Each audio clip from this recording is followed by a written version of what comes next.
जय श्री गणेश।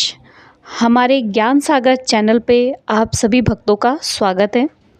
आज की इस वीडियो में हम सकट चौथ व्रत की विधि और कथा को देखेंगे। तो इसके पहले अगर आप चैनल पे नए हैं तो प्लीज़ चैनल को सब्सक्राइब जरूर करना, वीडियो को लाइक शेयर ज़रूर करना। हमारे भारतीयों में मान्यता है कि अगर एक बार कथा शुरू की जाती है तो उसको ख़त्म किए बिना नहीं छोड़ना चाहिए। तो आशा करती हूँ कि आप ये कथा को पूरी सुनेंगे और पूरी विधि को जानेंगे। जो स्त्रियां व्रत नहीं करती हैं वो कथा सुन के भी इसका पुण्य ले सकती हैं। तो चलिए शुरू करते हैं।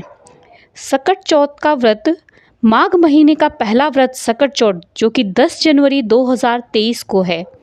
इसे बड़ी चतुर्थी भी कहा जाता है। सकट चौथ व्रत में कथा के बिना पूजा का फल नहीं मिलता है, तो इसलिए उसमें व्रत करने के साथ साथ उसमें सकट चौथ की कथा जरूर करनी चाहिए।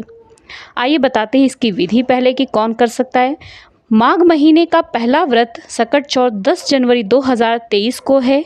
इसे बड़ी चतुर्थी भी कहा जाता है। इस दिन माताएं संतान की लंबी उम्र के लिए निर्जला व्रत रखती हैं। माघ महीने में सकट चौथ के दिन तिल का विशेष महत्व है। इस दिन गणपति जी की पूजा तिल से की जाती है। मान्यता है कि सकट चतुर्थी व्रत संतान पर आने वाले हर संकट से उसे बचाता है। सकट चौथ को तिलकुट चतुर्थी, लंबोदर चतुर्थी भी कहते हैं। सकट चतुर्थी के दिन संकट हरण गणेश जी की पूजा की जाती है। कहते हैं कि सकट चौथ व्रत में कथा के बिना पूजा का फल नहीं मिलता। तो आइए आज हम सबसे पहले सकट चौथ व्रत की कथा को सुनते हैं।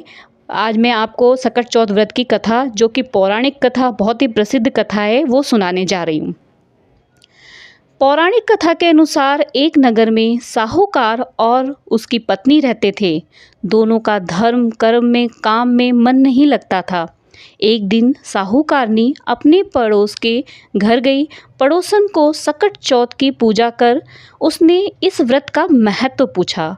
साहूकारनी को सकट चौथ व्रत या तिलकुटा चौथ व्रत की महिमा बताते हुए पड़ोसन बोली कि गणपति जी की कृपा से व्यक्ति को अखंड सौभाग्य, पुत्र, धन धान्य, वृद्धि, सिद्धि सब कुछ प्राप्त होता है। साहूकारनी ने व्रत का लाभ जानकर सकट चौथ व्रत करने का संकल्प किया। साहूकारनी ने कहा कि वह माँ बनती है तो सकट चौथ व्रत करेगी और गणेश जी को 1.25 सेर तिलकुट चढ़ाएगी। गणेश जी की कृपा से वह गर्भवती हो गई। अब साहूकारनी की लालच और बढ़ गई। उसने कहा कि उसे बेटा हुआ तो 2.5 सेर तिलकुट करेगी। साहूकारनी को एक सुयोग पुत्र की प्राप्ति हुई। फिर उसकी लालसा बढ़ गई।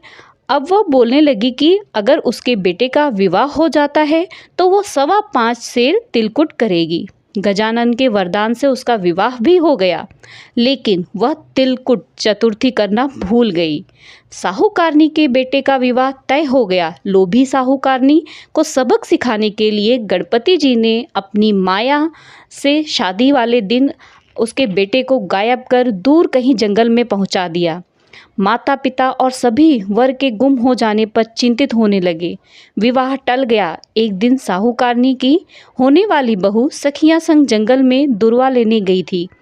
उसे देखकर साहूकारनी के बेटे ने आवाज़ भी दी, लेकिन वह सभी डर से वहां से चली गई। इस घटना के बारे में उसने आकर अपनी माँ को बताया।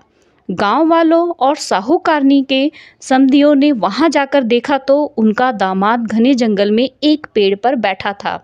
उसने अपनी सभी को माँ की गलती, अपनी सारी गलतियां जो बताई कि माँ की गलती थी। कहा कि माँ ने सकट चौथ व्रत करने का वचन दिया था लेकिन उसे पूरा नहीं किया, जिसके कारण सकट देव यानी कि गणपति जी नाराज़ हैं। साहूकारनी को जब ये पता चला तो उसने अपनी गलती का एहसास किया और गणपति जी से क्षमा याचना किया और सकट चौथ का व्रत और तिलकुटा को व्रत को किया और तिलकुटा किया। गणेश जी ने साहूकारनी को माफ़ कर दिया और उसका बेटा भी सही सलामत घर आ गया। कहते हैं कि सकट चौथ के व्रत के प्रभाव से संतान पर कभी कोई आँच नहीं आती है, तभी से ये व्रत किया जाने लगा।